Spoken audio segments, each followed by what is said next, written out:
ನಿಮಿಷಾ ಪ್ರಿಯಾ ಗಲ್ಲು ಶಿಕ್ಷೆಗೆ ತಡೆ.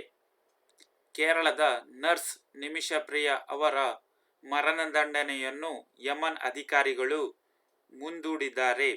ಕೇರಳದ ಪಾಲಕ್ಕಾಡ್ ಜಿಲ್ಲೆಯ ನಿಮಿಷಾ ಪ್ರಿಯಾ ಅವರು ತನ್ನ ಕ್ಲಿನಿಕ್ ಪಾಲುದಾರನಾಗಿದ್ದ ಯಮನ್ ಪ್ರಜೆ ತಲಾಲ್ ಅಬು ಮಹೀವ್ ಎಂಬುವರನ್ನು 2017ರಲ್ಲಿ ಹತ್ಯೆ ಮಾಡಿದ್ದರು. ಈ ಪ್ರಕರಣದಲ್ಲಿ ಯಮನ್ ವಿಚಾರಣಾ ನ್ಯಾಯಾಲಯ 2020ರಲ್ಲಿ ನಿಮಿಷಾ ಅವರಿಗೆ ಗಲ್ಲು ಶಿಕ್ಷೆ ವಿಧಿಸಿ ಆದೇಶಿಸಿತು. ಯಮನ್ ಸುಪ್ರೀಂ ಜುಡಿಷಿಯಲ್ ಕೌನ್ಸಿಲ್ 2023ರ ನವೆಂಬರ್ನಲ್ಲಿ ಈ ಶಿಕ್ಷೆ ಎತ್ತಿ ಹಿಡಿದಿತ್ತು. ಸದ್ಯ ಯಮನ್ನ ಸ್ಥಳೀಯ ಅಧಿಕಾರಿಗಳು ಜುಲೈ 16ರಂದು ನಿಗದಿಯಾಗಿದ್ದ ಮರಣದಂಡನೆಯನ್ನು ಮುಂದೂಡಿದ್ದಾರೆ. ವಿಡಿಯೋ ಇಷ್ಟವಾದರೆ ನನ್ನ ರಾಬರ್ಟ್ ನ್ಯೂಸ್ ಚಾನಲ್ ಅನ್ನು ಸಬ್ಸ್ಕ್ರೈಬ್ ಮಾಡುವುದನ್ನು ಮರೆಯಬೇಡಿ.